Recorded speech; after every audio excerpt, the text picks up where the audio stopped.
We are discussing the experiment number 1 of EMC lab EMI 20. The experiment is to measure the effectiveness of a shielding material. We've already discussed the equipment setup. Now we've connected a high sensitivity probe to the EMC analyzer using the SMA cable provided, and we have connected a medium sensitivity probe to the emission reference source. The emission reference source is being powered up using the power supply provided. The power is connected at the back of the instrument. Connecting the power supply lights up an LED here. There is a switch which can be used to set up the frequency source as 10 MHz or 50 MHz. The emission reference source acts to provide frequency components at intervals of 50 MHz or 10 MHz. When 50 MHz switch is enabled, the emission reference source generates frequencies of 50 MHz, 100 MHz, 150 MHz, 200 MHz, 250 MHz, and so on up to few gigahertz. When 10 MHz is being selected, the frequency spurs are being generated at intervals of 10 MHz. So the source generates frequencies of 10 MHz, 20, 30, 40, 50, so on up to few gigahertz.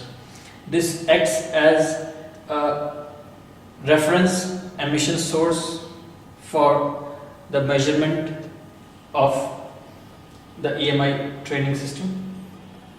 We are discussing to measure the shielding effectiveness of the can. We have a tin plated shielding can provided here.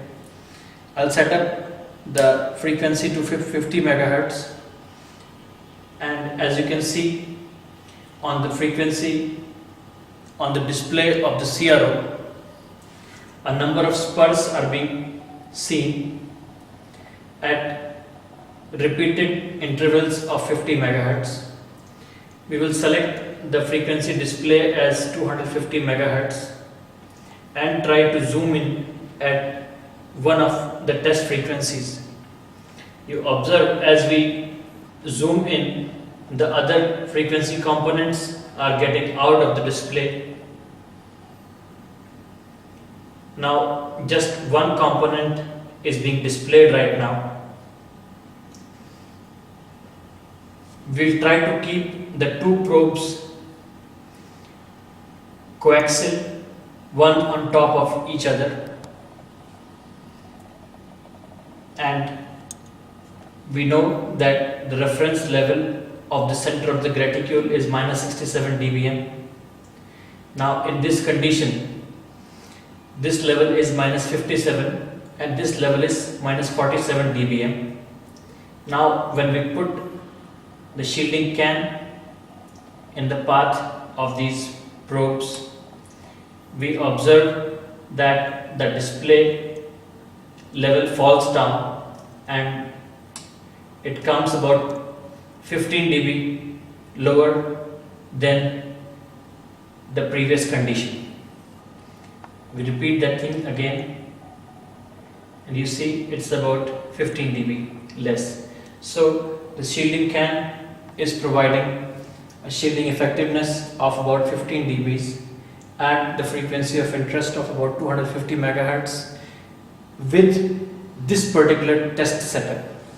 In actual case, when you are doing free space measurements, the shielding effectiveness of the can would be much more, to the order of about 80 dBs, but those experiments are difficult to realize in the lab environment. Hence a simpler method has been developed to measure the shielding effectiveness.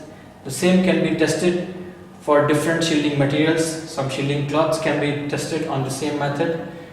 We can also do the same experiment at different frequencies of our interest. We can try the same experiment at, say, a frequency of a lower frequency, which can be set to say 200 MHz, or it can be tested on a frequency of 50 MHz or so on, and a plot can be made of the shielding effectiveness versus the frequency for this particular shielded can.